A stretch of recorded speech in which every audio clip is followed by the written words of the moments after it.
speakers, here is a brief background on RACE and BRADGE project. Next slide, please.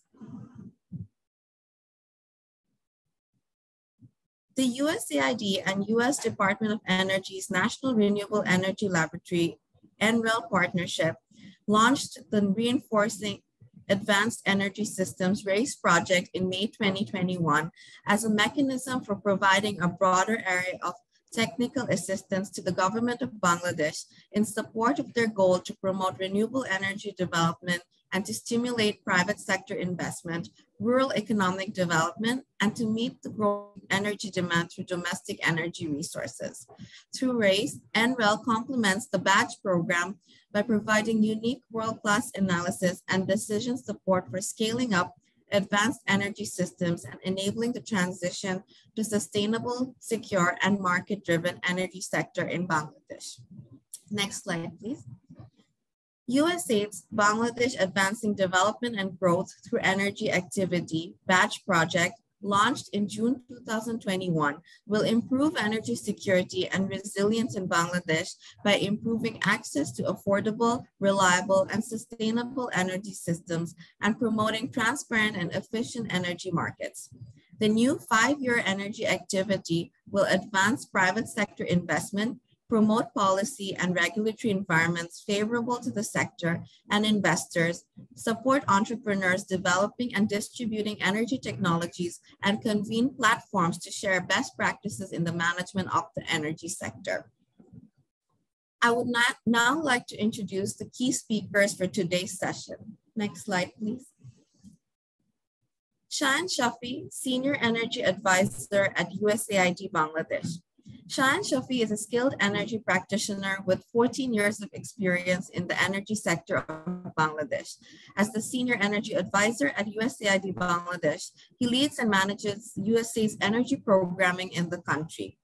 Shayan has a BSc in Mechanical Engineering, an MS in Renewable Energy Technology, and an MBA in Finance. He's also a certified project management professional. Karishma Gokhale Welch, Program Lead at NREL. Karishma is a program lead at the U.S. Department of Energy's National Renewable Energy Laboratory. With nearly 2 decades of domestic and international experience, her work focuses on clean energy planning and strategy in emerging markets. Karishma leads a portfolio of supporting microgrid feasibility and techno-economic analysis to improve resilience at U.S. Army installations, power sector transformation activities in Asia and North Africa, and assists community with energy transitions. Kaylee Johnson, Senior Analyst at NREL. Kaylee is a Senior Transportation Market Specialist for the National Renewable Energy Lab. In his role, he assesses the economics of advanced fuel and transportation technologies in various applications, locations, and policy environments. Kaylee also monitors the adoption of transportation technologies into local economies through the Department of Energy's flagship Vehicle Technology Integration Program and analyzes the efficacy of deployment strategies and policies. Jess Bennett, Research Engineer. Jess Bennett is an electrical engineer with an electrical utility background in standards and specifications. For the past 2 years, he has been as a research engineer at NREL, focusing on a section of EVs and the grid with a focus on federal fleet electrification and research into future vehicle charging impacts on the grid. His key projects include federal fleet infrastructure planning and fleet manager training, grid impact research of distributed light-duty vehicle charging at scale, and grid interconnection research for high-power charging of long-haul electric trucks in electric aircraft. Dr. Alam Mondal, Deputy Chief of Party at BADGE Project.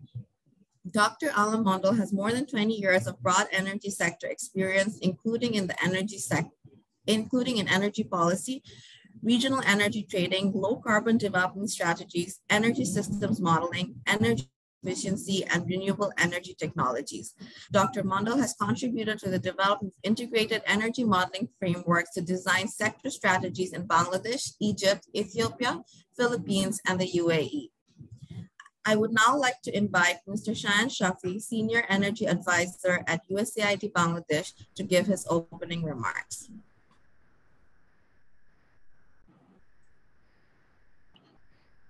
Hi everyone, thanks Raisa. Good morning, Assalamu alaikum to everyone. I have a sore throat, so I'll be speaking softly, so please bear with me. Thank you very much for attending today's workshop on electric vehicles. And from USAID, we find it very near and dear to our heart because this is the first time today actually marks the official first time when when we are starting to work on the electric vehicle sector in Bangladesh. So we are new to this sector. We do want to be contributing to this sector with the bandwagon that we have with us. From USAID, we do have the access to very renowned and very technically sound group of experts from the US National Renewable Energy Laboratory. So we are very glad to have the NREL team here today as resource persons. We also have very recently we awarded our USAID Bangladesh 5-year energy program, which Raisa briefly introduced when she introduced Dr. Alam Mandal. The project is called BADGE, Bangladesh Advancing Development and Growth Through Energy. So that 5-year project also, through that 5-year project, we also have the flexibility to add changes to our work plan and things that we want to do in Bangladesh as in the energy sector of Bangladesh in general. So we are very excited in terms of making a change, making a positive change to the EV sector in Bangladesh. As I said before, we are cognizant that there are several players already active in this field in Bangladesh. But we will also be very humble in saying that we do think that there is still a need for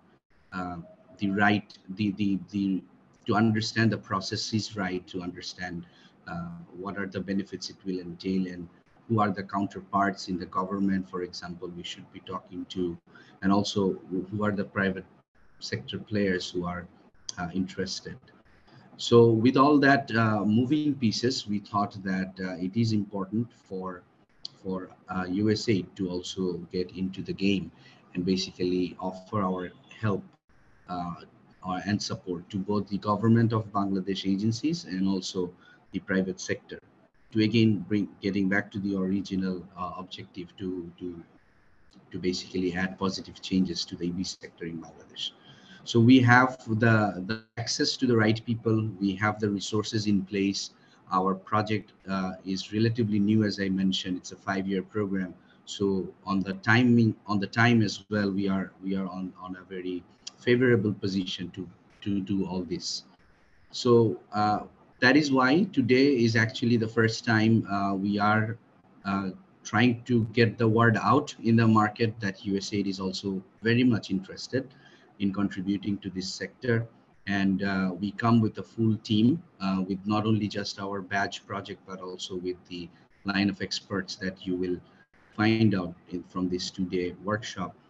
Experts from NREL who have actually got years of experience in this sector and have done similar things elsewhere in the world. So it will be really helpful to get their expertise replicated as applicable in Bangladesh, and also try to understand the building blocks of EV deployment of Bangladesh, as the title of today's workshop suggests. With that, again, I want to thank the organizer, the badge team, the NREL team, and definitely all the participants who are joining here today. We do want to make this continuous dialogue between us. So please feel free to reach out to anyone, and we will be very happy to sit one-on-one with you, to visit your office. We'll welcome you to our office, and we can definitely tag team together to make sure that we are doing the right thing for the sector in general. So with that, I would like to hand it back to Raisa, and wishing this two-day event a success. Thank you very much. Thank you, Shanbhai. We will now be moving on to the technical presentations by NREL and Badge. I would like to give the floor to Karishma Gokhale Welch, Program Lead at NREL. Karishma, over to you. Thank you, Reza, and thank you, Shan, for those opening remarks. If we can go to the next slide, please. I'd just like to spend a few minutes to provide context, some background for why we are talking about electric vehicles today, or EVs, right? Next slide, please. So countries around the world are striving to achieve net zero goals and are really beginning to think beyond the power sector with pledges, as we saw at COP26, in support of EV deployment and charging infrastructure investments. And this is also sort of coupled and supported by technology innovations and lowered costs.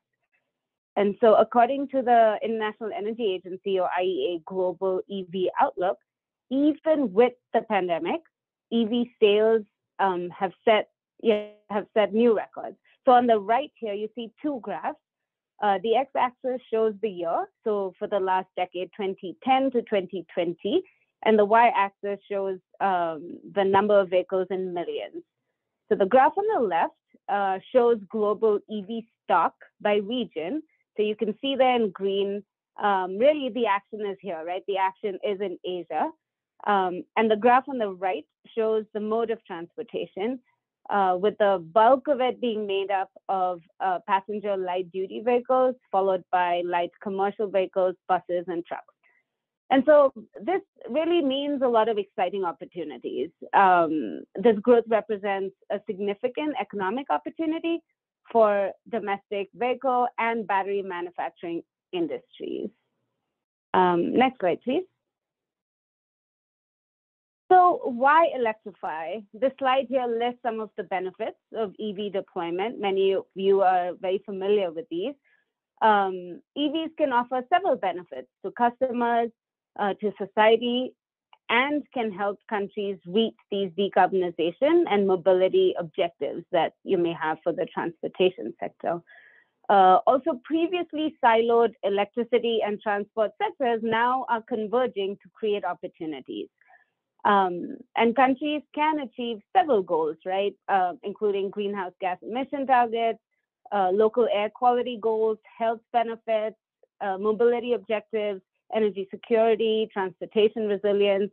And so again, here on the right, you can see a chart that shows some of the projected battery cost assumptions for battery electric vehicles, or BEVs, by a variety of different organizations here, with year on the x-axis and battery cost on the y-axis. And again, you can see costs are rapidly projected to fall. And by later this decade, the unsubsidized price parity between EV and internal combustion vehicles is expected in most segments and in most countries. Next slide, please. And so with that, let's turn our attention to how to electrify. As Shan mentioned, this series of workshops today and tomorrow focuses on the building blocks or the key components of a broader framework that policymakers, regulators, and other decision makers, such as yourself in Bangladesh, can consider as you plan, implement, and scale EV deployment. And so today, we'll review the first 4 topics on this list: the targets, policies, incentives, the collection and management of data, how do we establish a network of charging infrastructure, and then EVSE, or EV supply equipment, standards, and communication protocols. And then tomorrow, we'll continue this conversation to review what this means for the grid. So how do you do grid planning and management? How do you set tariff design, some of the fundamentals there, and then also workforce development. And so while we've organized these key components into these categories, they're not intended to be pursued in any particular order, as they're closely integrated, and design decisions on one aspect will have implications on another. So with that brief introduction, I will turn it over to my colleague, Callie Johnson, to kick us off with the targets, policy, and incentives, please. Thanks, Grishma. Next slide, please. Yeah, so let's start off with the EV targets, kind of setting goals and then policies to get there and incentives to actually get the EV purchasers and drivers on board. Next slide, please. So to start off, you want to determine your motivation. What particularly motivates your country and your drivers? Is it air quality? I understand that Dhaka has some pretty bad air quality certain days, so that can definitely be a driving motivator. Is it greenhouse gas emissions and carbon reduction? Could it be energy security, wanting energy independence from other countries? Do you want to increase your domestic manufacturing? This is kind of a gold rush time for auto manufacturers to start up now that the auto industry is switching from petroleum to electric vehicles. It presents a lot of opportunities. Or do you just want to save your drivers money over the lifetime of the vehicle from fuel and maintenance savings? Your primary motivating factor kind of determines what direction you go. It determines which vehicles you pursue and which markets you pursue first. Then you want to identify a baseline where you are now. How many EV sales do you have or registrations? Then you want to set goals from there. Most countries set goals in terms of percent of EVs or percent of their total vehicle sales or registrations. And most countries divide up the different vehicle categories since EVs are kind of becoming more economical with the smaller vehicles first, growing into the larger vehicles. It's predicted that the long overland trucks will probably be the later group of vehicles to be economical. And then you want, after setting your goals, it's time to develop a policy roadmap then, how to implement those goals, how to incentivize people to participate in the electric vehicle market. And then you want to refine and keep on revisiting your policies and goals and adjust. Next slide, please. So let's look at the different categories to cover policy and to kind of catalyze an electric vehicle market. All of these policies aim to overcome two key obstacles to electrification. One is that they currently have higher upfront costs, and that's predicted to continue until about the end of the 2020s, when EVs will be cheaper for upfront costs. And as I said earlier, this will arrive earlier for small vehicles, for two-wheelers and three-wheelers, and it'll arrive later for the largest vehicles, for the trucks, the cargo trucks.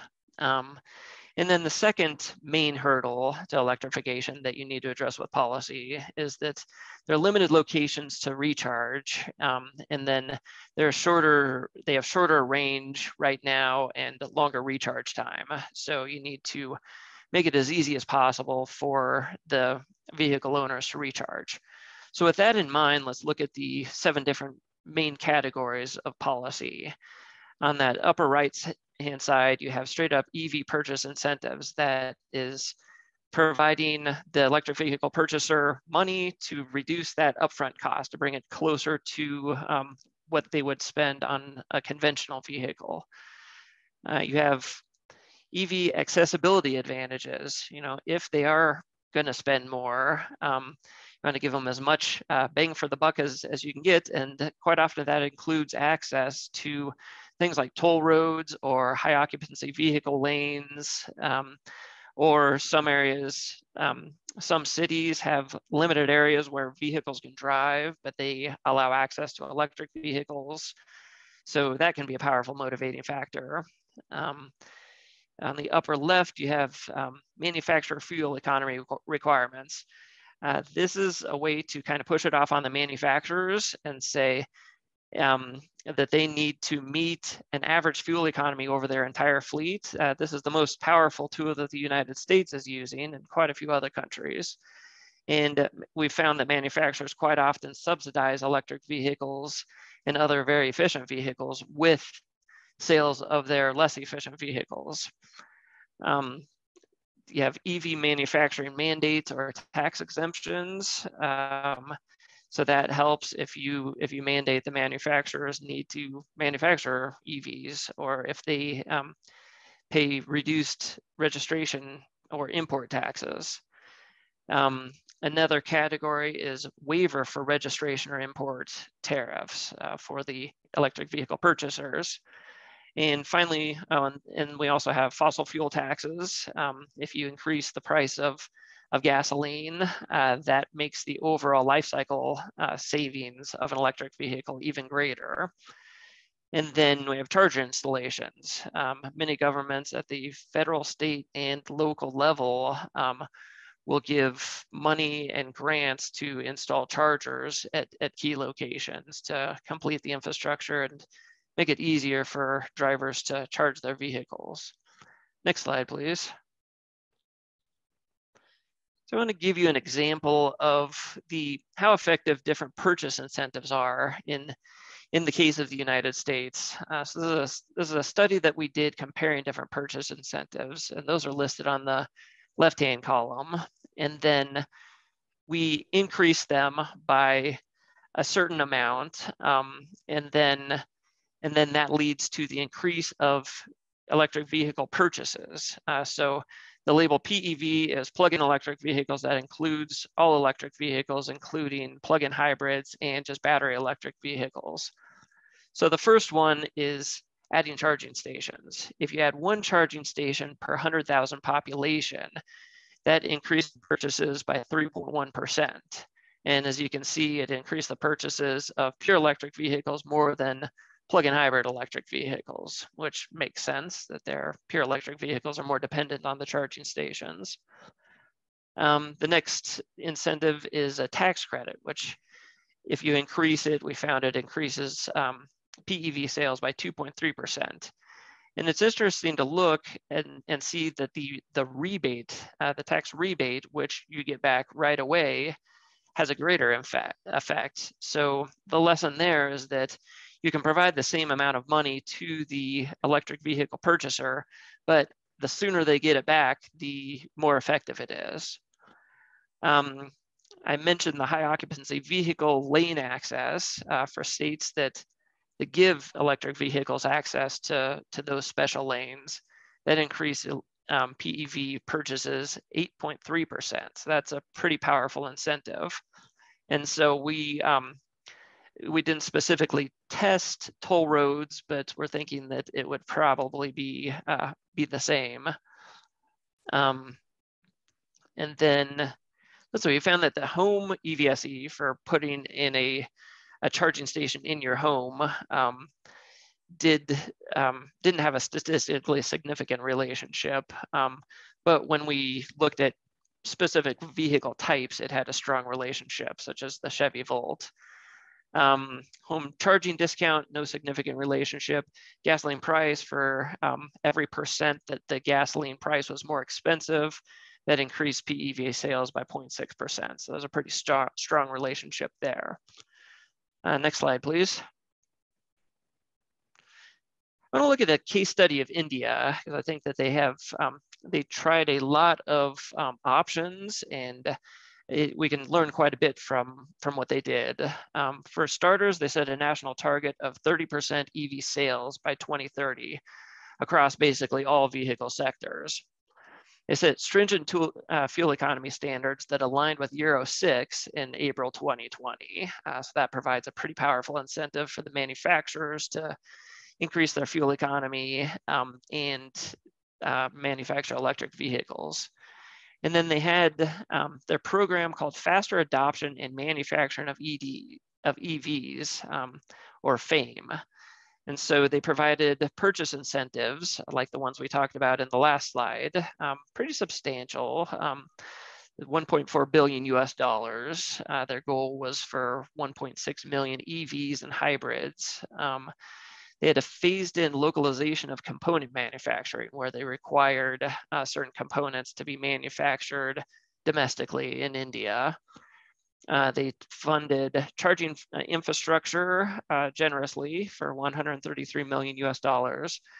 They had direct subsidies to purchase electric buses, nearly 6,000 buses so far, and along with one charger per bus. The EV adoption is far behind schedule, however. And so there have been a number of experts that have kind of assessed why they are behind schedule, and their EV adoption is slow. And EIA thinks it's possibly due to there not being any zero emission vehicle sales requirements in the country, or internal combustion engine phase out targets. It could also be because EV manufacturers blame the aggressive localization criteria before too large enough of market. Essentially, they don't have critical mass of electric vehicles, and they're requiring that components be manufactured in India, and yet the manufacturers don't have the potential market, or don't have the market available yet to make the investment in manufacturing facilities in India. So that's hampering them. Others blame the limited availability of inexpensive EV models. They're kind of going for the more expensive models right off the bat. A bright spot is their large municipal fleets, especially in New Delhi, are leading in electrification. And that's something that we see across the US and quite a few countries, is that fleets can really lead in electrification. And that's partially because they're more sophisticated investors that really value the payback more than the individual investors. Next slide, please. So let's see, Raisa, I'm not sure if you're going to introduce the poll. Yeah, so we've shared a link in the chat box. We would like to request all the participants to click the link and submit a response to the first poll question.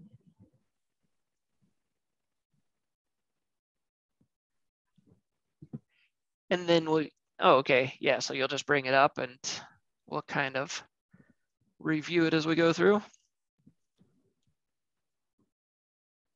Yeah, that would be good, Kelly. So while folks are taking the poll, clicking on the link there and selecting their top 2 responses to this question, I think we've lost the question here, but you can click on the link and then you'll see the question there. What EV purchase or charging station development incentives do you think could be particularly effective in Bangladesh? So please select your top 2.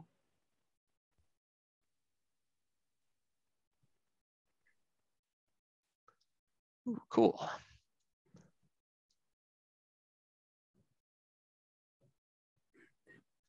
It's really small on my screen, so I have to get up super close to the camera. It's kind of creepy. So it looks like the $1,000 immediate rebate on the purchase price is winning so far. And then free registration shortly after that, and a free charging at work or public stations. And then free home charger is tied with designated parking at charging stations in congested urban areas. Yeah, that congested charging stations at congested urban areas really kind of leverages the free parking, especially when it's difficult to find parking. So it looks like the free charging at work or public stations keeps on coming back and forth as number 2, with free registration and free charging at work or public stations.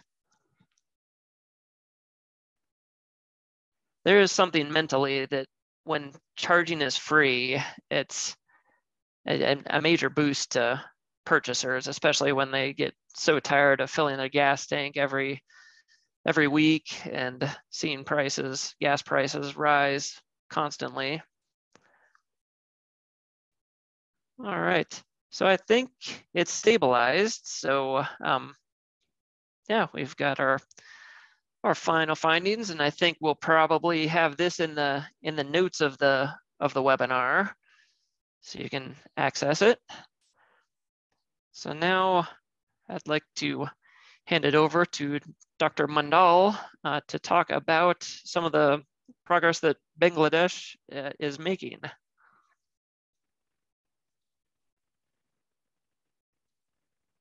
Yeah, hello everyone. Yeah, there are ample electric vehicles mobilized in rural and urban communities in Bangladesh.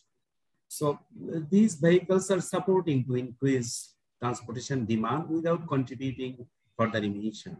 However, these vehicles don't follow any regulations, or there is no registrations they maintain. In order to fulfill the unconditional 6.7% reduction in GHG emission reduction targeted in nationally determined contributions in transport sector, these vehicles should be moderated through new regulation and guidelines while establishing standards and infrastructure for future.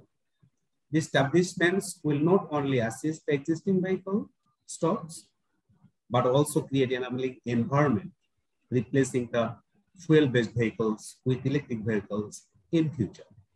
So however, this requires external financial and technological support.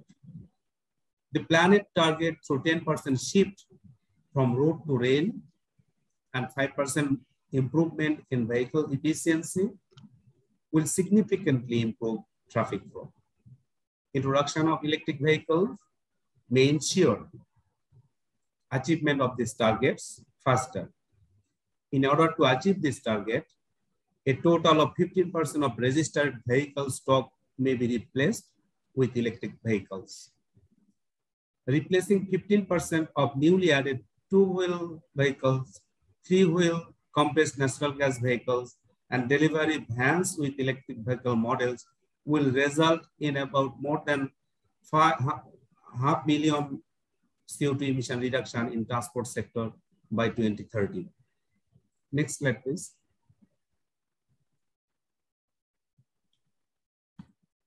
Recently, we have seen strong motivation from government of Bangladesh for creating enabling environment for mobilizing electric vehicle in Bangladesh. Government of Bangladesh is developing many guidelines for incentivizing the electric vehicle sector. Ministry of Industries has developed Automobile Industry Development Policy 2021 with the incentives of 10-year tax holiday for local EV manufacturer and assembly, incentives to build charging station network, create a battery recycling industry. Also plans to establish a national energy efficient vehicle manufacturing fund, subsidies to provide purchase electric vehicles and reduction in import duties for electric vehicles, and also road tax waiver and reduced registration fees for electric vehicles. SEDA has drafted electric vehicle charging station guidelines and proposed few incentives, such public charging station can receive government support if 75% of charging load is during off-peak periods, or if 5% of energy consumption is from renewable sources such as solar PV. So these are incentives are proposed in the draft charging station guidelines. If mobilized and monitored through an umbrella organization, these incentives will encourage the development of electric vehicle sector. So next slide, please. Over to Kelly, I think you go, Kelly. All right, thank you. All right, and so a key component of setting goals and developing a plan to electrify and meet those goals is data collection and management. So next slide, please. So what are the top data needs? These top three are what I like to call the foundational data. They really define your transportation system and let you know what levers you can push to direct it towards a certain direction, like electrification or a fuel change. And so this foundational data is transportation fuel use. That's important because it lets you know what electricity will replace, and it kind of defines the economic and environmental benefits because the petro, costs money and it emits greenhouse gases and criteria air pollutants. So it enables you to foresee the benefits of electrification. And then you have vehicle stock, what vehicles are driving on your roads, and so what kind of vehicles they are. That's the indicator of your investment in vehicles and transportation. And then you have your vehicle kilometers traveled. So how far are all these vehicles driving? And that's really the work that the transportation system is doing, is moving the vehicles and then the goods and people. And I'm gonna talk more about those top three in next slide, so I won't get into too much depth here. And then below these top three, you have what I like to call the specialized data. Very few countries have all of this data, but all of it can be very helpful, and you can fill in gaps in various ways if you're missing this data. And a lot of it is good to develop means for collecting the data. So you have the mode of travel, how many people. This is information that's typically taken from a household transportation survey, and it covers how do people travel? Do they drive their own private vehicle? Do they carpool? Do they take the bus? Do they take the train? Do they walk? It's very, very important to know what portion of the population gets to work different ways and also travels to different locations in different ways. So you don't want to just cover the commute to work. You also want to cover their activities, like going to school, any like religious gatherings, any sports, stuff like that. Then the next item is access to home charging. It's nice to know what portion of the population has a garage or has a standalone house that could host an EVSE and charge at home versus apartment complexes where you would have to implement kind of a more public EVSE. There's quite a bit of, most countries don't have a data source that directly say how many single occupancy houses, but there are quite a few other data sources that you can kind of get at this from. That includes housing surveys or real estate databases. The probable keeper would be the Ministry of Housing, and I've generalized all of these with just terming it a ministry. I'm not sure exactly how Bangladesh, what group of what government agency covers housing, but then also private real estate websites, and their proxy can be the house type, how many apartments versus condos versus standalone houses. Gasoline prices is the next piece of information. As I indicated a few slides ago, higher gasoline prices lead to greater electric vehicle sales. And so this can be taken through retail prices and is generally kept at the Ministry of Energy, and the International Energy Association also quite often keeps this data. Electricity tariffs determine how expensive it is to operate an electric vehicle. Now, keep in mind the electricity tariffs aren't as important as the gasoline price because electric vehicles are so much more efficient. They're 4 to 5 times more efficient per joule as gasoline. So that means that the electricity price is much less important in the overall economics of an electric vehicle. You have your duty cycle profiles. If you're wanting to electrify fleets, it's important to know how far these fleets drive, how much they stop and go, and therefore how much they'd be able to recover their energy from regenerative braking. And that helps you determine where to put different EVSE so they can recharge in good locations. Geospatial data also helps determine where charging equipment should be for the general public. So some important aspects of geospatial data would be where other EVSE are, where residential areas are that people would be driving from, where commercial areas are that people would be driving to work, where destinations are that are popular for people to go to. And usually local governments have this data, and ArcGIS Online is collecting a pretty good collection of this geospatial data. It's quite helpful. And then you have the electricity generation fuel mix, which helps you determine the greenhouse gas benefits of electrifying your transportation. I'll talk more about that in an upcoming slide. Next slide, please. So transportation fuel use, as I mentioned, is one of those key pieces of data. So unfortunately, it's tracked in Bangladesh and most countries, because it's tracked in pretty much every country because it is taxed. And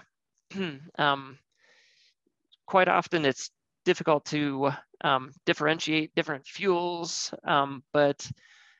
but generally nearly all the petrol or gasoline used in the country powers transportation. It goes to light duty vehicles, and a large portion of the diesel goes to heavy duty vehicles. Sometimes you have to separate out the transportation diesel from electricity generation and boats in some countries, but that can generally be done fairly easily.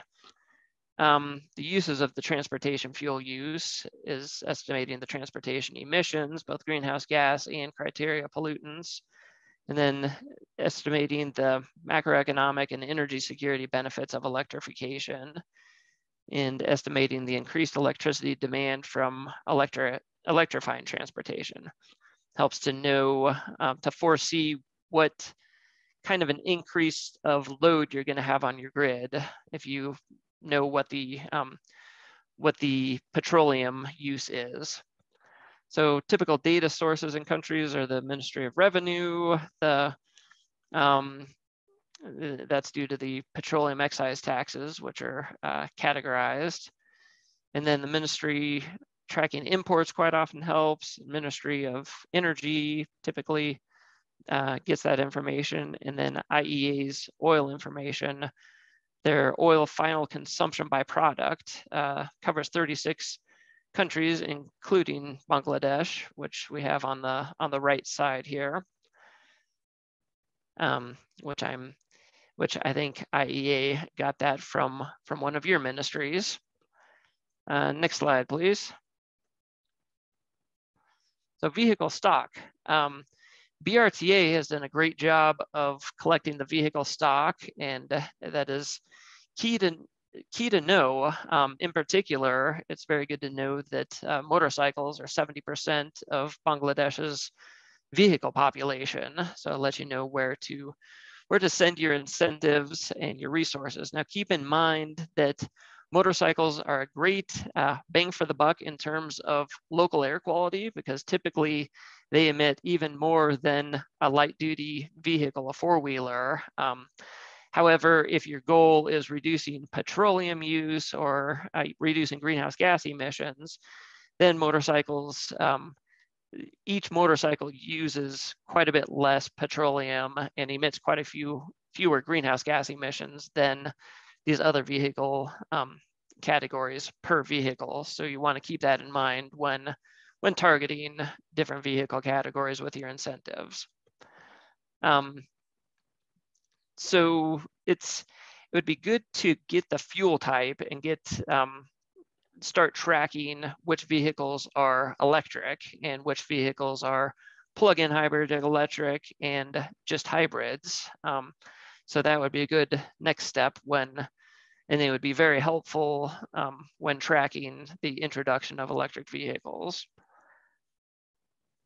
I'm going to skip over the rest of these because BRTAs are doing a good job of collecting this data. So next slide, please. The vehicle kilometers traveled. So as I mentioned, that's kind of a measure of the work done by the transportation system.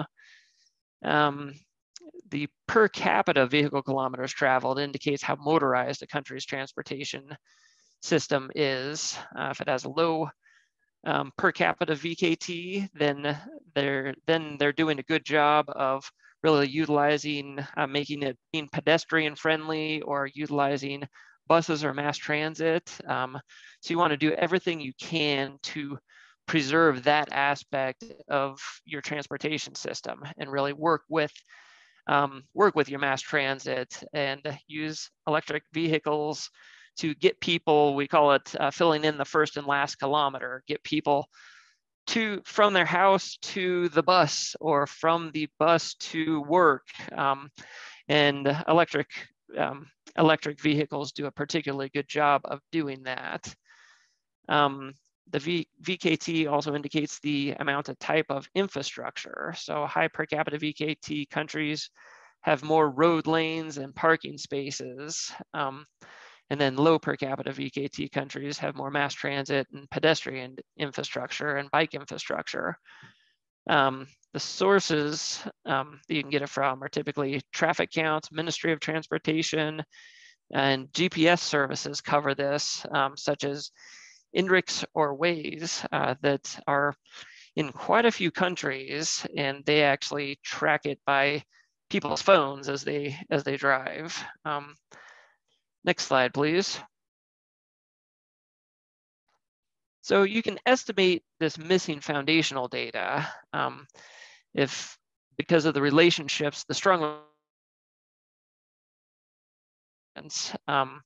to get from transportation fuel use to vehicle stock. There are some pretty strong assumptions on the annual fuel use per vehicle, and there's also some strong assumptions from other countries on annual kilometers per vehicle that can get you from vehicle stock to vehicle kilometers traveled or back and forth. And then there are some pretty good fuel efficiency estimates that come from the Global Fuel Economy Initiative that can enable conversion back and forth between transportation fuel use and vehicle kilometers traveled. So those help fill in some gaps, and then there are also relationships that can enable you to make estimates based on other countries. So there's strong correlation between GDP per capita and vehicle kilometers traveled per capita that could enable you to use your GDP to estimate vehicle kilometers traveled. And likewise, population density can also get you an estimate of vehicle kilometers traveled if you don't have that yet. Next slide, please. So duty cycle profiles, they define the distances driven, the stops and starts, acceleration patterns, and geographical travel patterns of specific vehicles, usually in fleets. Tracking vehicles helps determine the battery size, so you know how far they need to go, regeneration potential from the regenerative brakes, needing charging infrastructure or the need of charging infrastructure, and their economic payback. It's generally done for individual fleets. That's the example that we did for buses in Kingston, Jamaica is on the right, where we put geo-trackers on a bunch of buses and we're able to determine where they went and therefore determine what kinds of charging stations they needed and what range they needed for their batteries. We're developing a repository of this data. We call it Fleet DNA database that covers buses, trash trucks, delivery trucks. I think there's probably about 10 different vehicle types that can be useful if you're looking to electrify a certain fleet. GPS devices can be a good source of non-fleet drive cycles. As I mentioned, INDRIX and Waze are two sources of non-fleet drive cycles. Next slide, please. So I mentioned that you want to take your electricity generation into account when electrifying, because that helps you determine how many greenhouse gas emissions vehicle electrification will save.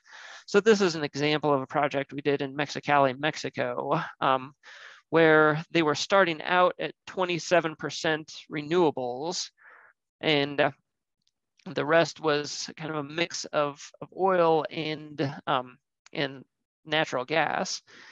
And we compared different vehicles here. You have the Toyota Highlander, which is an SUV that's quite common in Mexico. That's the orange line at top, emitting about 25 kilograms of CO2 per 100 kilometers. And you can tell it's flat. It doesn't matter what the percent of renewable electricity is. Below that, you have the Nissan Versa, which is the conventional version of the Nissan Leaf, which is the blue line at the bottom. And so you can tell that there's major savings between the Versa and the Leaf, because otherwise they are very, very similar vehicles. And you can also tell that as the percent of renewable electricity increases, the emissions from the Leaf drop to 0. And then you have the Chevy Volt, which also drops commensurately with renewables, but not as much because that's a plug-in hybrid electric vehicle. And in green, you have the Toyota Prius HEV. And we just included that to show what advantages you can get from just the hybrid electric drivetrain. That really reduces your greenhouse gas emissions too. Next slide, please. Next slide, please. All right. Oh, I'm gonna hand it back over to Dr. Mondal. Thanks. Thanks, Kali. Actually, there is no registered electric vehicles in Bangladesh, so it is very challenging to understand the current stock of electric vehicles in Bangladesh. However, Government of Bangladesh is developing electric vehicle registration and operational policy and electric vehicle charging station guidelines, which will assist in monitoring and data management. It is expected that SREDA charging guidelines will significantly help to get operation data for electric vehicles. Draft Electric Vehicle Registration and Operation Policy 2021 expects that the registration fee of an electric vehicle will be determined based on kilowatt capacity, and electric vehicle manufacturers must register with the Bangladesh Investment Development Authority. These are good signs and strategies to monitor electric vehicles and for database.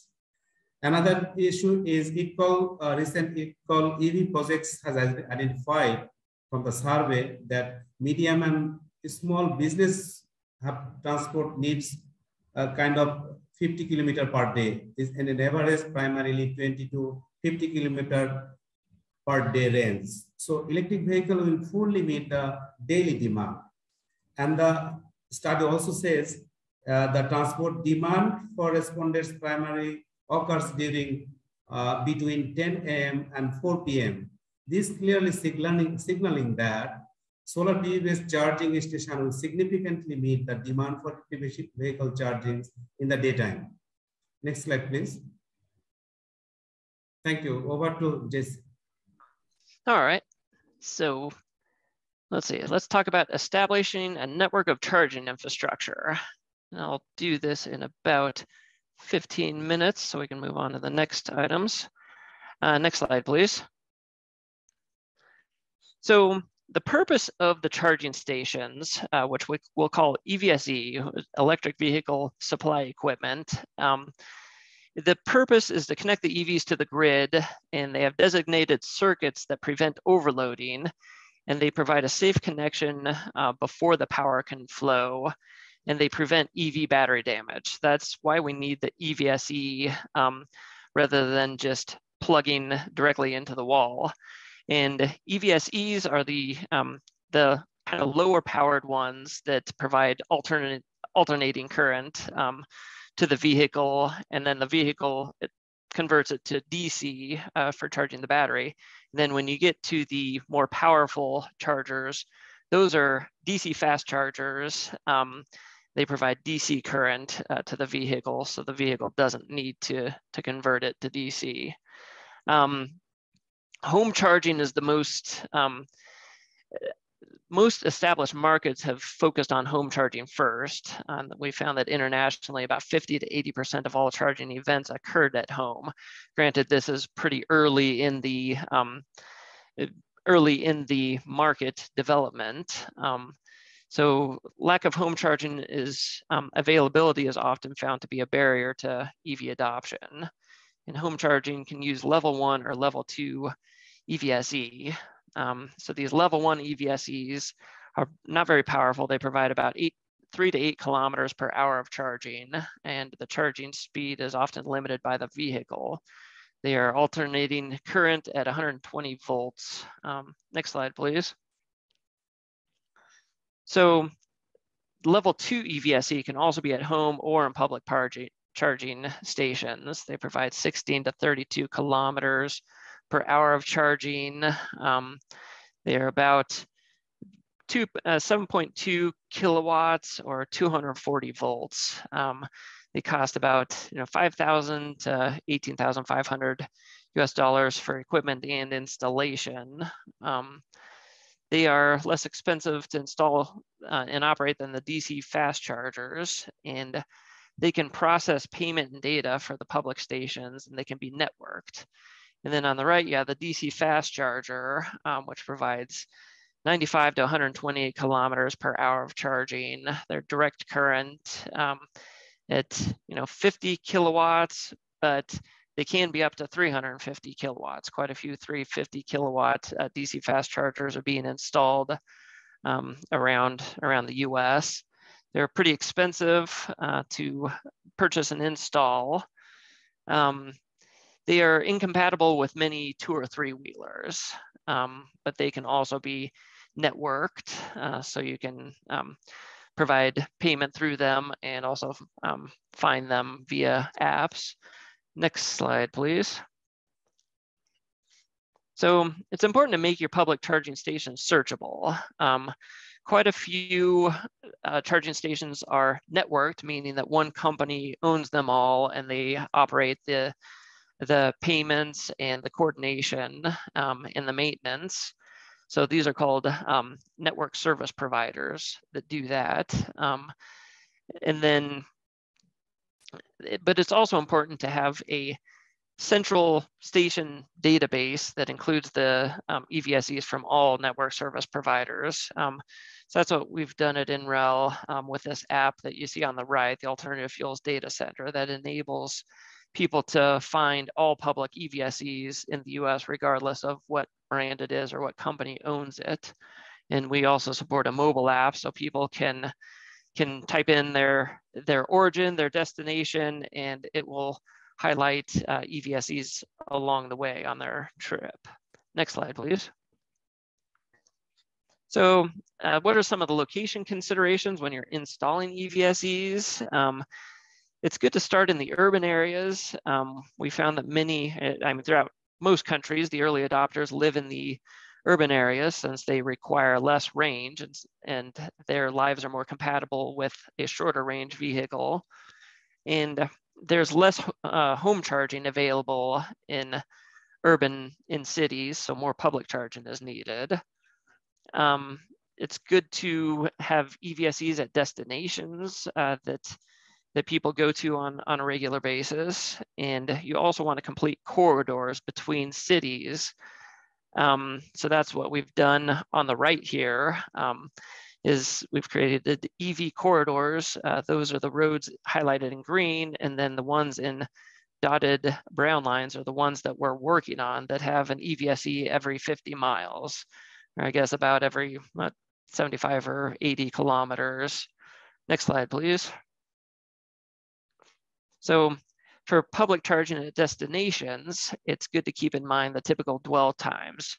If you're putting it in an apartment complex, you know that people are going to be there a long time, and so you can put a less powerful charger because they have more time. At their office, they probably have less time, all the way up to EVS, all the way up to charging stations on the highway. People don't want to spend much time there, so you want to put your most powerful chargers there. Next slide, please.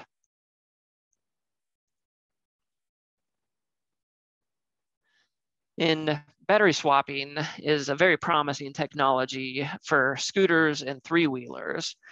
It's easier for motorcycles and scooters because they have liftable size and it's less expensive for the charging area to hold redundant batteries. Rickshaws use multiple batteries but can be compatible. They're more compatible with renewables than EVSEs because ideally, they would always have some batteries there for the solar panel or wind turbine to charge, instead of hoping that a car is plugged in when the sun is shining or the wind is blowing. It reduces the upfront cost of scooters and increases the lifespan because if you take the batteries out of the equation, electric vehicles last a really long time because they don't have any moving parts. So if the company owns the batteries and then someone purchases a scooter, they can purchase that scooter for very cheap and keep it for a very long time. The largest networks are operated by Gogoro, which is a Taiwanese company, and then there's Emotor, a Chinese company, KYMCO, Taiwan. Right now, they aren't standardized, but Honda, KTM, Pageo, and Yamaha have formed a swappable battery consortium that's developing standards for the batteries and the scooters and the chargers. Battery swap for four-wheelers has been tried by a company called Better Place, but that was kind of too early. It was back when batteries were super expensive and it didn't. It went bankrupt. It didn't make economic sense. Now, a couple of companies are trying it again, Ample in the US and NIO in China. So it's all in all, like for four-wheelers, it's more difficult than for scooters because you need these expensive machines to drop them out. And you have many different battery sizes and types in four-wheelers. Next slide, please. So fleet charging.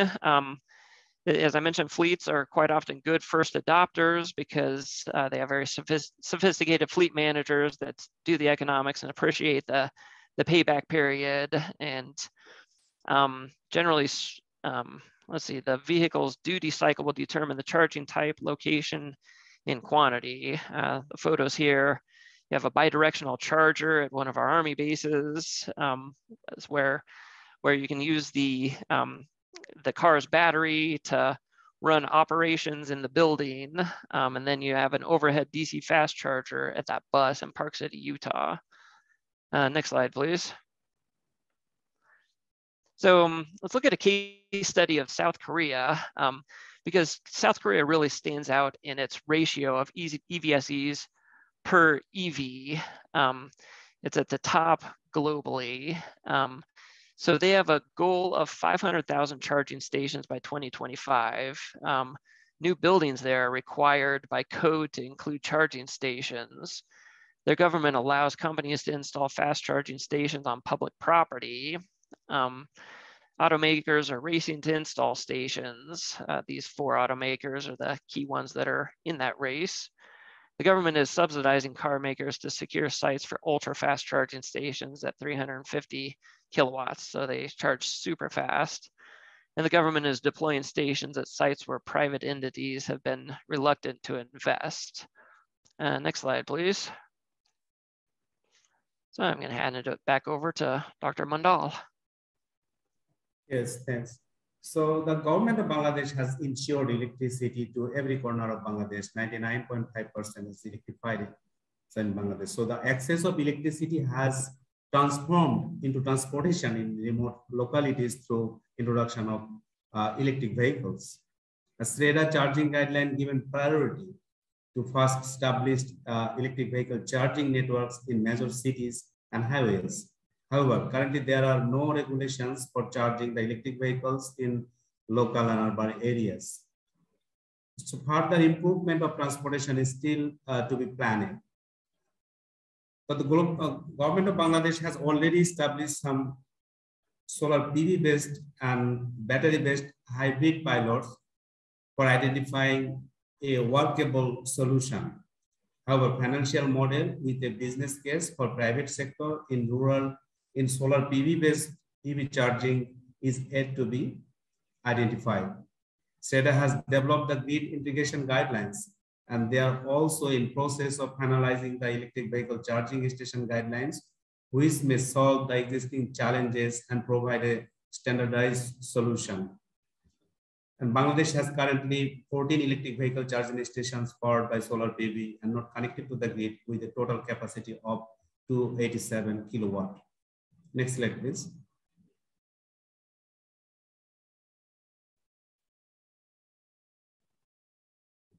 All right, so we're ready for the next poll question. So click on the link that that Raisa just sent, and what EV purchase, oops, here, let me bring up the question here. Where do you think drivers in Bangladesh will charge the most? Pick your top two. Will they charge at home? And that includes if they live in an apartment complex, you know, in the parking lot there. Will they charge at work? Will they charge at a fast charger along a highway? Or will they charge at a level 2 public charger at destinations such as stores, restaurants, gyms, things like that? Do you think they will battery swap the most or other? And the mobile DC chargers, yeah, that is an option, but those are quite expensive. Our only mobile DC chargers in the US are used more for resilience reasons, for hurricanes, and when the grid gets taken out, that come in for emergencies. So it didn't include those on that one, but it is good to keep in mind. All right, so it looks like we've settled on home being the most popular destination, then a fast charger along the highway being the second most popular, work the third most. Let's see, level 2 public chargers at stores, and battery swap tying for third most popular, and then other. Good to know. All right. So I think we are moving on to Jesse's section now. So Jesse's going to talk about standards and communications protocols. Thanks very much, Callie. So moving on from maybe understanding where people will charge and thinking a bit more about how you'll develop the infrastructure to support that charging, we want to talk today also a little bit about the standards and communication protocols for these charging stations. So as you understand where these are going to need to go, you can understand how best they should be installed and implemented into your systems. Next slide. So there's a few different elements we want to talk about today, and that includes standards, certifications, and codes. And I want to define each one a little briefly and then talk about where it fits in regards to EVSE and charging electric vehicles. And you might hear me say EVSE a few times. And when I say that, I'm referring to electric vehicle supply equipment or charging stations. And so to start off, the standard is something you might be familiar with, and it defines the type of charger or EVSE that you might be using.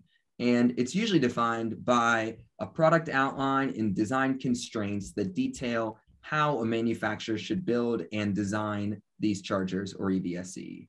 A certification couples alongside a standard by essentially ensuring proof for quality product.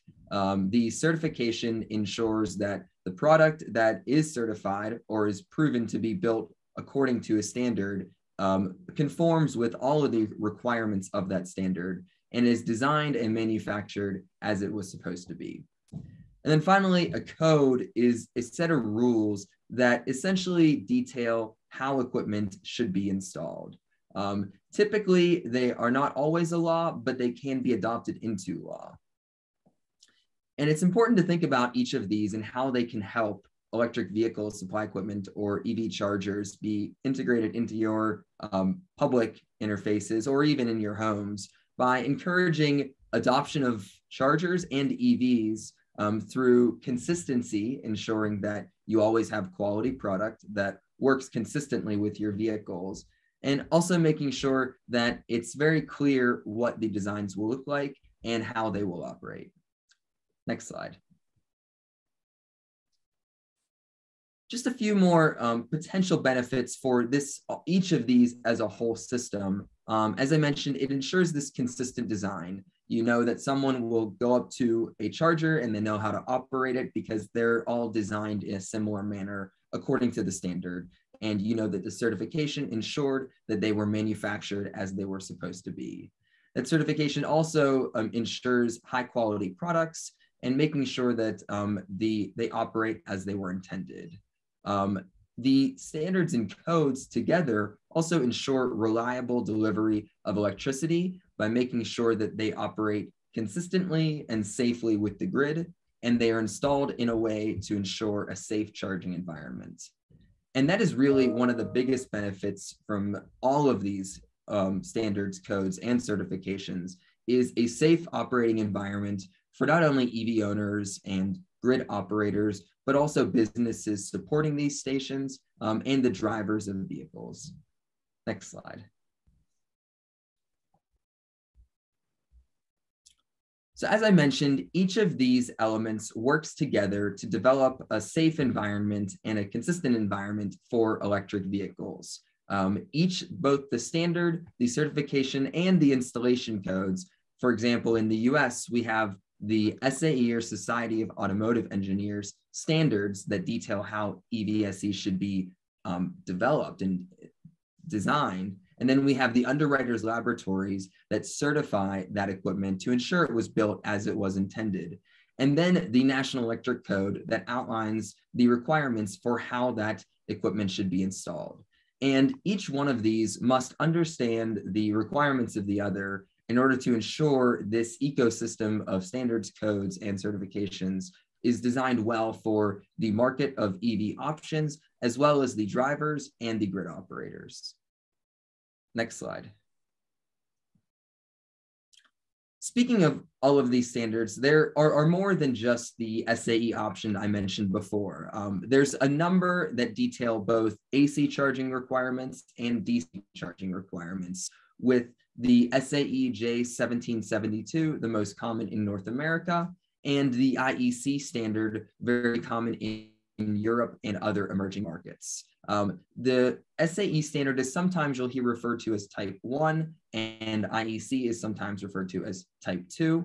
However, there are quite a few other standards, such as the CHAdeMO standard that is common in Japan specifically for DC fast charging. And then you also have the GBT Chinese standard, as well as the Tesla standard. And there are a number of different other options in addition to these, but we'll focus on primarily the SAE and IEC standard today, just as an example of how these standards and certifications can work alongside each other and what some of their benefits are and what they're establishing for the market. As I mentioned, the SAE standard is sometimes referred to as type 1. It also has a 5-pin AC charging port for level 1 and level 2 charging, with an additional 2 pins, creating a 7-pin port, as you can see at the bottom left of the image, covering the CCS, or the combined charging standard. The European IEC standard has a similar requirement with a 7-pin AC charging connector and then a 9-pin DC charging port. And you see a lot of these other additional pins are not just for power delivery to the vehicle, but there's also communication between the charger and the vehicle to ensure that there's a safe charging environment and electricity is delivered in a safe and reliable manner. Next slide.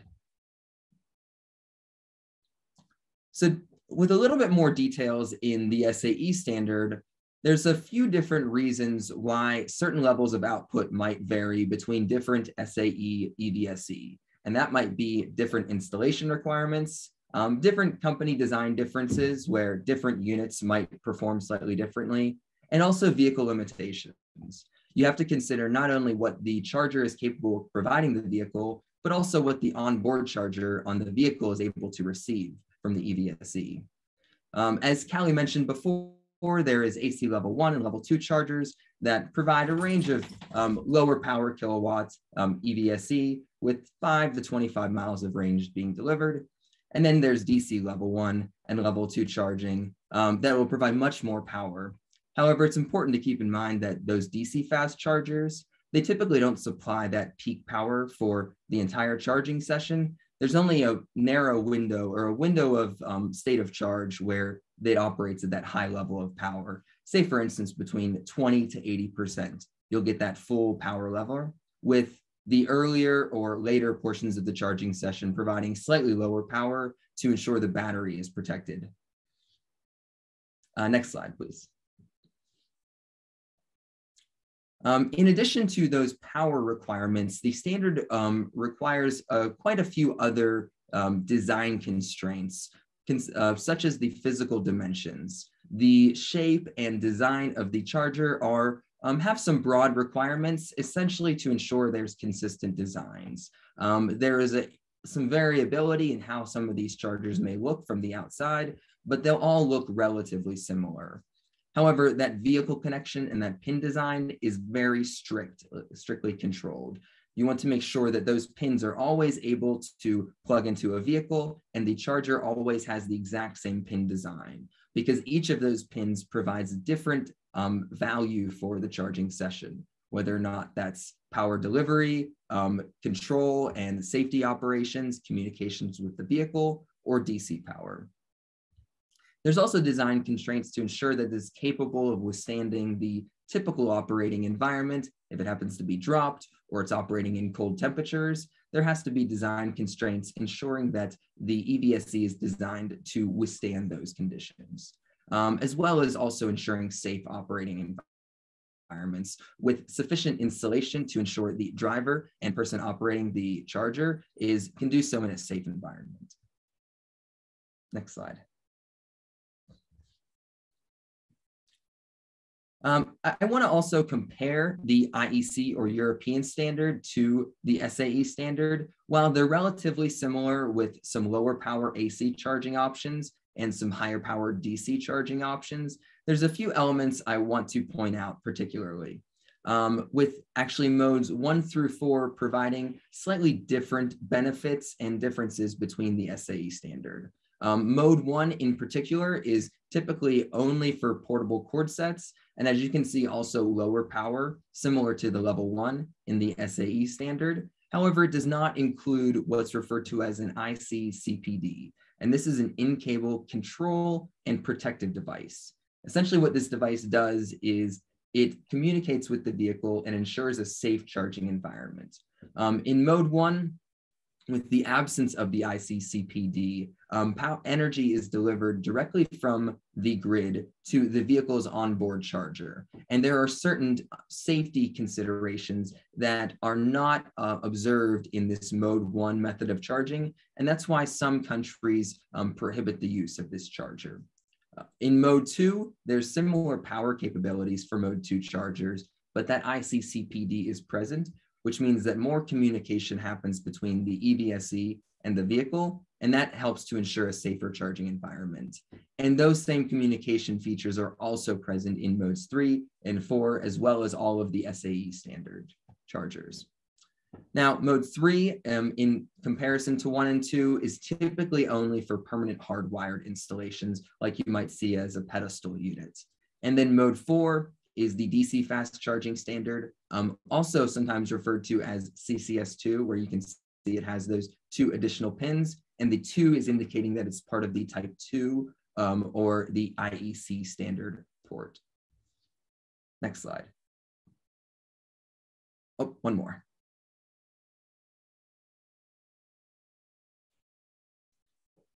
And then to wrap things up, as I had mentioned before, there's a lot of communication that occurs between the EVSE and the vehicle, but I don't want to let you think that's the only communication that may occur between the vehicles and the EVSE. As Callie mentioned, there's the opportunity for some managed charging, as well as some communication with external networks. And as you can see, there are many other opportunities for this modern vehicle and charger communications to expand beyond just the EVSE. And this can provide a range of benefits where you can see different EVSE could communicate to a higher network and receive different control requirements and different considerations. But it's just, I just want to use this as a framework to keep in mind that while we talked a lot about the charging requirements for the vehicle today, there are quite a few other standards and protocols and considerations to keep in mind when you're thinking about everything that's required for EVSE deployment. Next slide. I think I'll pass things back over. Yeah, thanks, Jesse. Yeah. Just want to highlight one thing, is like the government of Bangladesh is setting standards for electric vehicles and electric vehicle charging infrastructure for increasing efficiency and safety in the transportation sector. And SREDA draft charging station guidelines mentioned that charging stations must follow safety standards and construct rules set by SREDA. So other policy guidelines like electric vehicle registration operation policies by Ministry of Road Transport and Bridges says clearly imported electric vehicle must be brand new, and importing old electric vehicles may be allowed in the future. Electric vehicle must use lithium and batteries. So however, all the cases, I would say one things like the testing and charging station inspection guidelines may be prepared after further development of electric vehicle sector. Thank you. And over to Jesse again. Next slide. Great, thanks very much. I think we have the next polling question here, number 3. And this one's a little bit more in regards to the EV standards.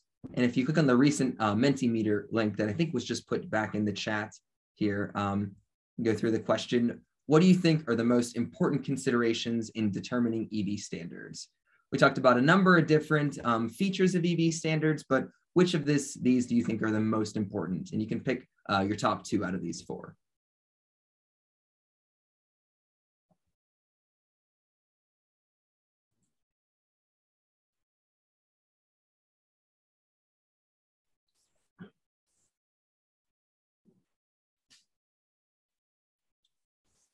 Looks like we're getting quite a few responses, and it may be a bit of a consensus with quite a few of you thinking both safety and public charging infrastructure are 2 top concerns for understanding which standards are best to use throughout a country. And I think I think I would definitely agree with that opinion. The safety is, I think, the #1 concern that I would want to think about when ensuring that standards are in place in a country, making sure that the products that are used to charge vehicles with a relatively high electrical power should be covering a very safe and consistent operating environment.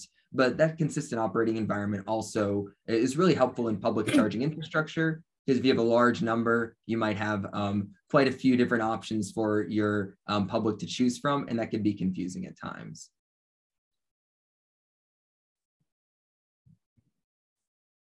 So I think with that, does that wrap up, or is there one more slide maybe? Yeah, I think we had a quick wrap up and then we go on to the panel session. Yeah. Great. Thank you to our technical experts from the session. Before moving on to the panel discussion, I would like to request our participants to please switch your videos on for a group photo.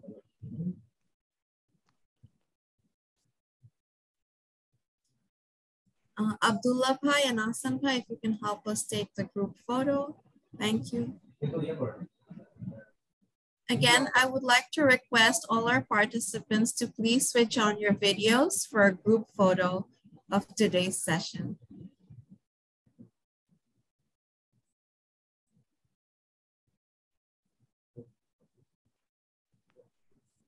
It's good to see everyone.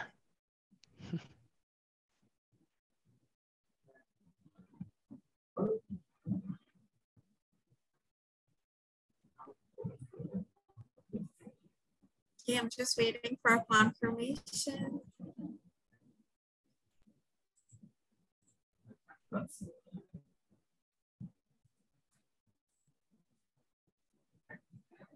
Please bear with us since we're taking photos of multiple screens. Raisa po done.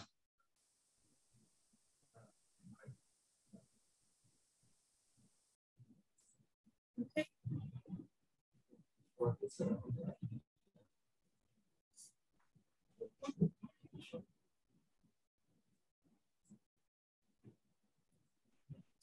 Okay, thank you, everyone.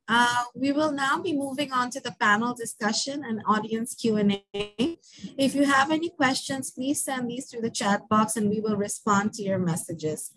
Karishma Bukalia-Welch will be moderating this session. Apart from Kaylee Johnson and Jess Bennett, who have been introduced earlier, we have two new speakers for this panel discussion. Mr. Sitanshu Biswas, Director Engineering, BRTA. He's a graduate from Bush University in Mechanical Engineering and completed his MBA in Finance from Dhaka University. We also have with us Mr. Ashraf Hussain Bhuiya, Assistant Vice President, Advisory Services Unit, IDCO. His clients include the World Bank, UNDP, Climate Vulnerable Forum, UK Government Department of Business, Energy and Industrial Strategy, Loughborough University, UK, Rural Energy Agency, etc. Mr. Ashraf was one of IDCO's key experts in the UK government-funded project that worked with MSMEs, financial institutions, and private sector stakeholders in Bangladesh with an objective to identify scalable options for electric vehicle uptake. I would now like to hand over to Karishma and to our panelists. Thank you. Thank you, Raisa. Oops, I'm unable to start my video, so I don't know if that's something, I think maybe Raisa, you might have to enable as host, but I'll continue talking. Oh, here we go. Thank you. So maybe Mr. Biswas and Mr. Bhuiya might be having the same problem with turning their videos on. Oh, there we go. Thank you. I was gonna, kick us off maybe with Mr. Bhuiya. Welcome, and maybe you can speak a little bit about, some of the areas of EV technical assistance that you think might be most helpful to Government of Bangladesh stakeholders, now that we've talked through some of these building blocks that we see are helpful in other countries. Wondering if you can share some of your reflections for what that might mean for Government of Bangladesh. Thank you, Karishma. So thank you for the question as well. So before I answer that, so maybe I can briefly talk about the EV project that was introduced earlier. So it was also a technical assistance project that was funded through the UK government, under which we have actually engaged with various electric vehicle stakeholders over here in Bangladesh, primarily the private sector stakeholders that includes EV manufacturers, EV assemblers, as well as battery manufacturers and MSMEs and the financial institutions over here in Bangladesh. We have actually engaged with them and conducted two surveys. One is with the MSMEs and one with the financial institutions. Some of the key takeaways actually has been already covered in the earlier presentation, and the detail of it can be found actually in our website.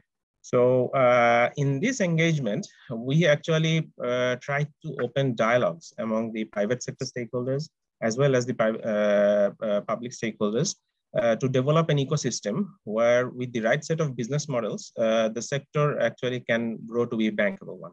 So building upon this engagement that we had earlier, sorry, I was, okay. So building upon this, okay, I think there's some background noise. So building upon the activities that we did, several, in our opinion, several key activities can be built upon. So one actually is that we can, earlier there was a discussion in the chat box I saw that actually we have various, I mean, educated guesses about like what are the stock take of current EVs. We understand that those are unregistered, but there is no actual stock take. Some say 2 million or some say 3 million. So if we can have actually a dedicated study for stock take of these existing EVs that presently exist in Bangladesh, I think that will be quite helpful for the GOB for designing the policies that they are working on right now.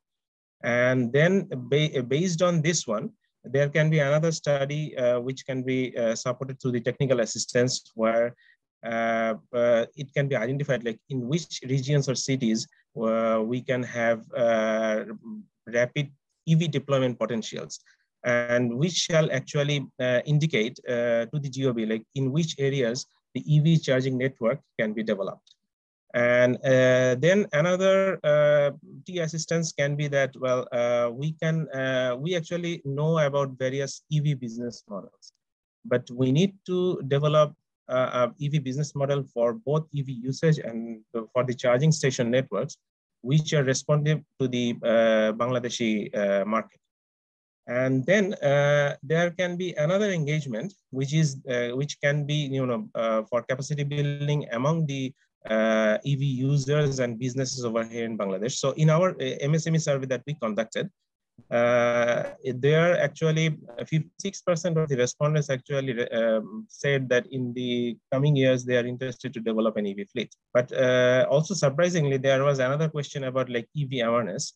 And in that response, they have said that at least 2/3, 67% almost, they have said that they do not have enough knowledge on EV. So we can safely say that the MSMEs can have the highest potential to be the first adopter of EVs, but they do not have sufficient knowledge or there is a significant knowledge gap. So there is it can be another tier work that can be done.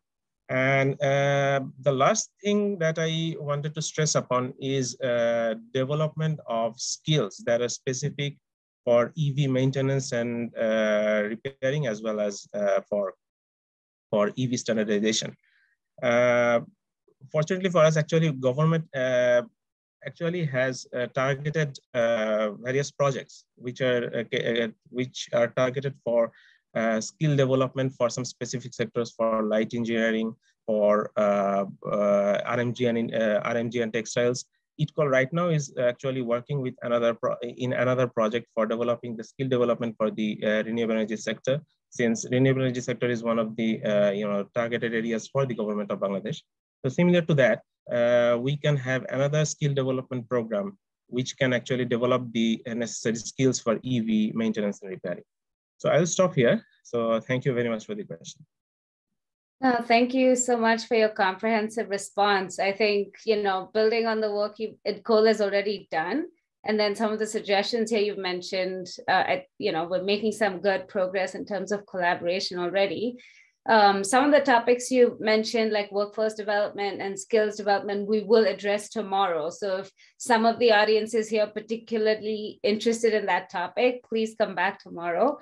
And maybe I'll take this opportunity to ask a question to Mr. Biswas, which, we talked about right at the beginning, right? The most fundamental question that Kelly said we all collectively should think about is what, in your opinion, is, might be Bangladesh's primary motivation for EV market development?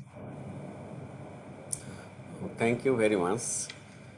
You already know that Bangladesh has already started the EV adoption, particularly in urban areas. There are many three-wheelers operated by battery, though it is not the lithium-ion battery. They are conventional battery, but a lot of EV are running in the streets of Bangladesh.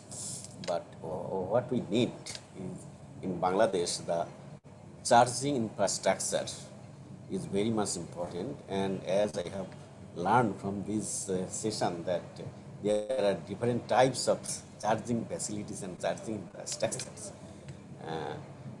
So what type of infrastructure would be useful in Bangladesh, that should be targeted and should be done.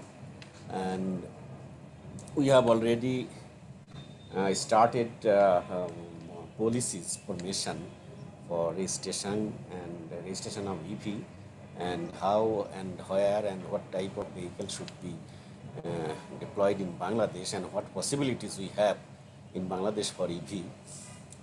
So we are trying to formulate the policies, but what we require is the integrated policy, that is the charging facilities and the incentive, because most of the vehicles are not manufactured in Bangladesh. Only some two-wheelers there are some manufacturers, but four-wheelers and also three-wheelers manufacturers are outside Bangladesh. We have to import them. So, and there should be some incentive for buyers for introduction of EVs. And also the charging facility is very much important. I think the charging facilities and charging some business models may be introduced so that the private sectors come into this field and they can enhance the EV adoption in Bangladesh. We are working with respective departments to have an integrated policy so that depending on the markets and demands of EV, we can give the people of Bangladesh a very much people-oriented policy so that EV can be very soon in place. Thank you. Thank you, Mr. Biswas. And maybe this actually Jesse, I'll ask you a question, maybe in relation to like supporting this consistency we're hearing about. I saw some comments in the chat as well, right? Like how do you, with regard to standards, it is a key component. Government of Bangladesh is working on it. And in your experience and just sort of looking across the globe, is there value in limiting, say, vehicle, imported vehicle options in a nascent market? So as you're beginning to think about it, there's all these, options. Is there value for Bangladesh to think about, limiting what they import? I think that we have not so many manufacturers in Bangladesh. But new vehicle industry policy has already in place, where some subsidies and some facilities are given to the vehicle manufacturers. So I think that our first option will be to supplement or to provide some policy. Policy advantage to our local manufacturers, and at the same time the import should be done. No, and I think I agree, and I think it's an important balance, honestly, thinking about standards that you're going to incentivize in your country, and if you incentivize and you want to support a large variety of standards that might open up the doors for a large market of vehicle options. But on the flip side of that, you're going to then have maybe the challenge with public infrastructure deployments. If you say have both SAE and the IEC standard, it's very common, then your public infrastructure needs to maybe support that. But because I know that in the US, we are working on becoming more just the SAE standard, where we previously had both SAE and the CHAdeMO standard as being common outside of the Tesla market. So there was the Tesla and SAE and CHAdeMO. And most DC fast chargers, other than Tesla, are going to be SAE standards going forward. So we're beginning to concentrate our options and reduce the number of options. And what that does is it simplifies public infrastructure deployments. But I do also see how emerging markets that may not have as much manufacturer influence would want to keep their options open to keep the market of vehicles that might come into the country available. So it's certainly a balance. But I do know that in the United States, if there is the desire to focus on one or two particular standards, for instance, any public programs could prefer or incentivize the use of a particular standard.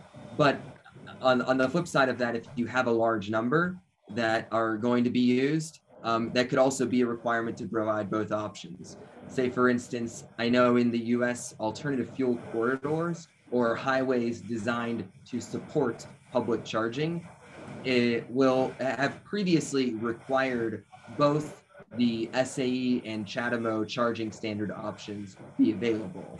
But there, for instance, there was no mention or requirement of the IEC standard. It's pretty clear in the US that that's not very often used, if hardly at all. So we know sort of where we're focusing our options, but we want to make sure our public infrastructure can support that. Yeah, thank you. Now it is open that what type of charging option should we use, but I personally think that there should not be more than two or maximum three options, but not more than that, depending upon our road infrastructures and the facilities required for implement these charging stations. We have to choose among the available options. Yeah. Yeah, thank you for that interesting back and forth here.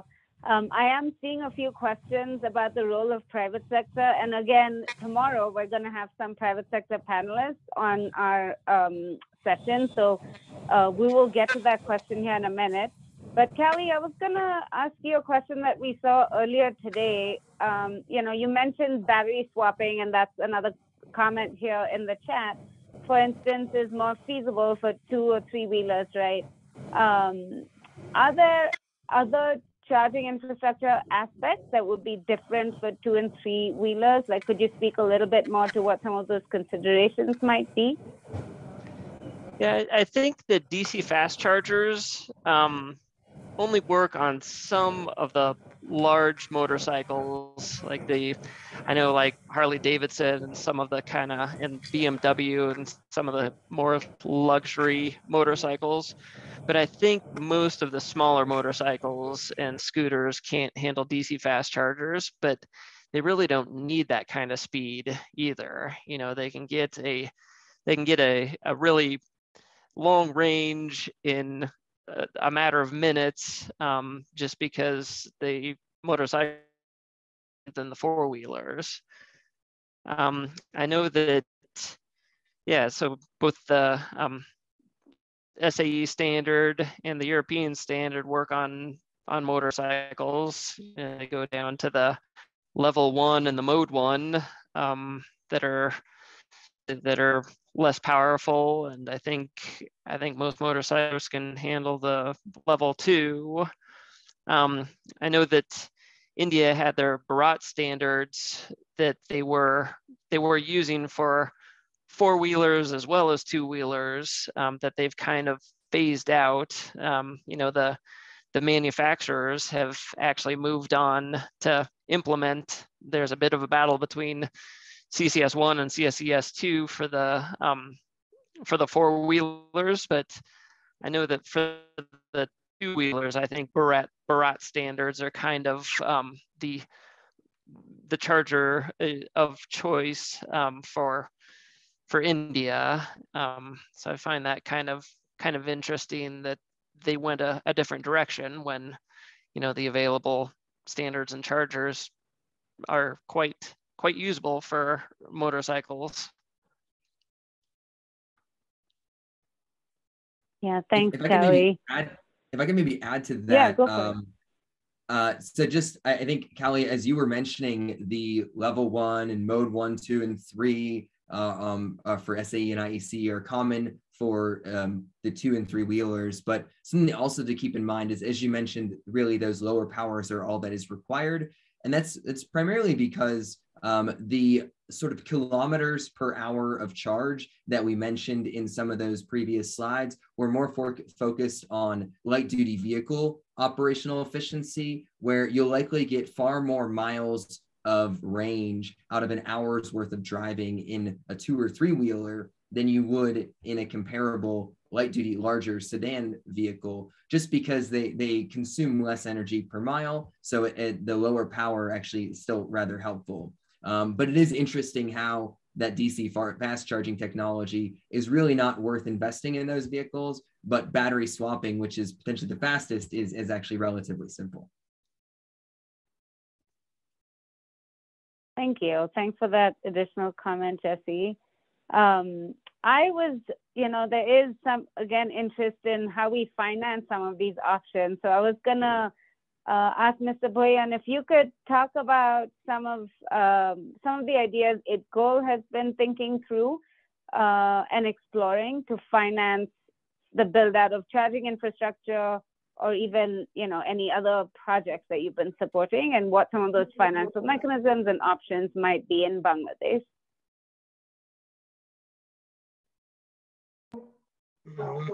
Thank you. So for that, I apologize. There might be some background noise. So no problem. Responding to your question, so IDCOL actually always has been a pioneer for providing financing in new solutions.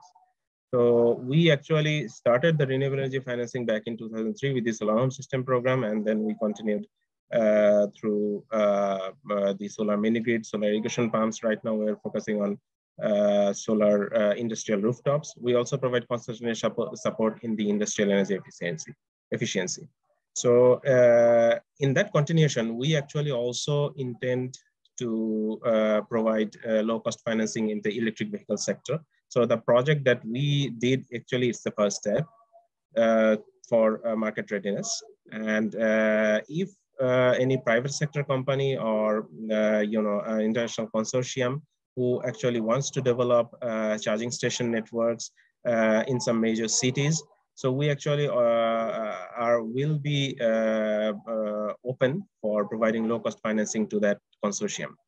Now, in addition to that, we are also actually already aware that many of the private sector stakeholders are right now thinking of building local EV assembling and manufacturing plants, and we are actually already in talk with some for providing low-cost financing. Now, we are also actually have a mandate to support that, and we will be open to provide low-cost financing to this segment of group of private sector stakeholders. And we, as I said earlier, that we also actually has a mandate for renewable energy uptake in Bangladesh. So if for charging infrastructure, if any private sector operator want to integrate renewable energy within their charging stations, we can also provide concessional financing support in that. And in our project, we actually did a viability gap assessment, where we have actually played with various parameters like capital subsidy program, capital subsidies, or maybe reduction of TTIs. So in collaboration with the development partners and the government, if some capital subsidy program is launched, we can also actually collaborate with the government for channeling that fund to the private sector. So yeah, thank you. Thank you so much, Mr. Bhuiyan. I think this maybe sets us up nicely for a follow-up to Mr. Biswas, if he's still on the call with us, to talk about maybe some of the ways that Government of Bangladesh stakeholders can collaborate to enable this accelerated EV deployment. And, you know, clearly the work is already happening, right? Like we saw some of those context slides. We saw some of those, the chat, we're seeing, you know, the different draft EV charging guidelines and whatnot that are already in progress. But maybe you can either highlight some of these efforts for us, or, you know, maybe some ideas for future potential collaboration between Government of Bangladesh stakeholders. Thank you very much. We are really trying to introduce the electric vehicle in Bangladesh, but we have noticed that many three-wheelers with lithium with some conventional batteries have been introduced. We are just trying to standardize this type of three-wheelers, which is very useful in the local areas, urban or semi-urban areas. BUET, Bangladesh University of Engineering and Technology, has trying to standardize the type specification of these three-wheelers, so that the same type of vehicles may be applied in the rural and semi-urban areas for the carrying of people, or the need of rural and semi-urban area people. So we are just trying to do that. And in the policy line, because there are so many stakeholders in these connections, ERTA, the Ministry of Energy and Electricity, and the NBR, they are, who are responsible for taxation for imported vehicles. So we are just trying to mobilize all these functions into a single one, so that integrated policy may be formulated, and the people may have people and the private sectors who will provide the charging and other related infrastructures for e-mobility. They can do that. And when this will be framed, I think that the e-mobility of Bangladesh will get momentum. Thank you. Thank you very much. I think we have about 5 minutes left, and I was going to ask Kelly maybe our last question here before we close out the session. Kelly, could you talk a little bit about, you know, what sort of maintenance costs are involved? You alluded to that a little bit earlier in the conversation, and I think, you know, there's some questions from the audience about what that looks like. Would that be viable for EV users in Bangladesh? And then I think maybe as a part B, there was a whole chat about maybe reuse and what that looks like, and if there are some best practices or data related to that as well. So maybe the maintenance question, and then what the market or pros and cons of like reuse might be. Reuse, like used, like purchasing used EVs. Yeah, that's a good question. So with the maintenance costs, they're really, the electric motor is so much simpler than the internal combustion engine that really reduces the maintenance costs, and then you don't have near the amount of friction, so you don't have to have oil and coolants and everything, so you get rid of all of those maintenance costs. So there's a huge reduction. They've found that, at least with bus fleets, that they need to change the tires more often, because electric vehicles accelerate so much more rapidly that it wears the tires down. So that's the only aspect of maintenance that I'm aware of that is actually greater for EVs. So overall, yeah, there's very substantial maintenance cost reductions. And then, yeah, as far as the used electric vehicle market goes, let's see, I saw in the chat that there was, Tasif was talking about, he brought up a very good point, that the majority of the value of the vehicle for an electric vehicle is the battery. And so you really need to have that inspected and make sure that that is okay before purchasing electric vehicles. And there are actually, Nissan and some of the other OEMs will replace single cells within the battery pack, which makes it less expensive to replace a battery if you want to, if you need to install or if the old battery is no longer functioning well and you want to purchase an electric vehicle. So there are tests that can be done. There's a company called Rejoule that has really accelerated the testing process and is doing it a lot cheaper. You know, the standard tests, you need to charge the battery to total capacity and run it down to empty, which wastes a lot of electricity and time and effort, makes the test very expensive.